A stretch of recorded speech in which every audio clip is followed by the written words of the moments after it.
आज मंगल लक्ष्मी के upcoming episode में जो होने जा रहा है वो शायद आपने कभी सोचा भी नहीं होगा। एक माँ की ममता, बच्चों की तड़प और सच्चाई की लड़ाई अब कोर्ट रूम तक पहुंच चुकी है। कहानी की शुरुआत होती है दिल्ली से, जहां मंगल, कपिल और उनकी माँ पहुंच चुके हैं। नए शहर में नई शुरुआत, लेकिन दिल में अब भी पुराने जख्म ताजा हैं। मंगल सिर्फ खुद के लिए नहीं, अपने बच्चों के लिए जी रही है, खासकर अक्षत और ईशाना के लिए। अब कहानी में इमोशंस और टकराव की जबरदस्त भिड़ंत होने वाली है। मंगल ने ठान लिया है, अब वो कोर्ट में केस लड़ेगी अपने बच्चों की कस्टडी के लिए। आदित्य और सौम्या को सबक सिखाने का वक्त आ चुका है, लेकिन उससे पहले एक ऐसा सीन आता है जो हर किसी की आंखें नम कर देगा। मंगल अपने बेटे अक्षत से मिलने स्कूल जाती है, लेकिन दोनों आमने सामने होकर भी एक दूसरे से नहीं मिल पाते। अक्षत अपनी माँ को देखकर दौड़ता है, लेकिन गिर जाता है और रोते हुए कहता है, माँ मत जाओ। अब ये दृश्य जितना इमोशनल है उतना ही ट्विस्ट भरा भी, क्योंकि सौम्या और आदित्य की असलियत धीरे धीरे कोर्ट में उजागर होने वाली है। दूसरी ओर ईशाना की जिंदगी एक और मुश्किल मोड़ पर पहुंच गई है, जहाँ वो सौम्या की फेक चमक धमक में फंसकर एक खतरनाक गैंग के जाल में जा चुकी है और अब या तो वो किसी क्रिमिनल से शादी करे या अपनी और अपनी माँ की इज्जत को खतरे में डाले। कोर्ट रूम में जब जज बच्चों से पूछते हैं कि वो किसके साथ रहना चाहते हैं, अक्षत माँ को चुनता है, लेकिन ईशाना अब भी सौम्या के साथ जाती है। लेकिन तभी आता है असली धमाका। मंगल एक ऐसा वीडियो फुटेज लाती है जिसमें सौम्या बच्चों को गुमराह करती नजर आती है और पूरा केस पलट जाता है। जज साफ साफ कह देता है, बच्चों की कस्टडी सिर्फ मंगल को मिलेगी। आदित्य और सौम्या को मानसिक प्रताड़ना के आरोपों में फंसा दिया जाता है। अब कहानी पहुंचती है सबसे इमोशनल मोमेंट पर, जब ईशाना खुद को अकेला पाती है। सौम्या उसे छोड़ देती है, आदित्य उससे किनारा कर लेता है।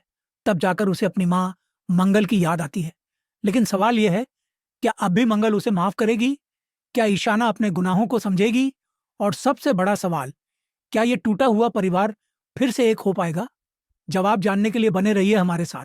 6 महीने बाद मंगल की मुलाकात होने जा रही है अपने प्यारे बेटे अक्षत से। जिस स्कूल में सौम्या ने उसे एडमिट कराया है, वहां से अक्षत को घर आने का मौका तक नहीं मिलता। वहीं अक्षत अपनी माँ मंगल को बहुत याद करता है। हर पल, हर सांस में उसकी ममता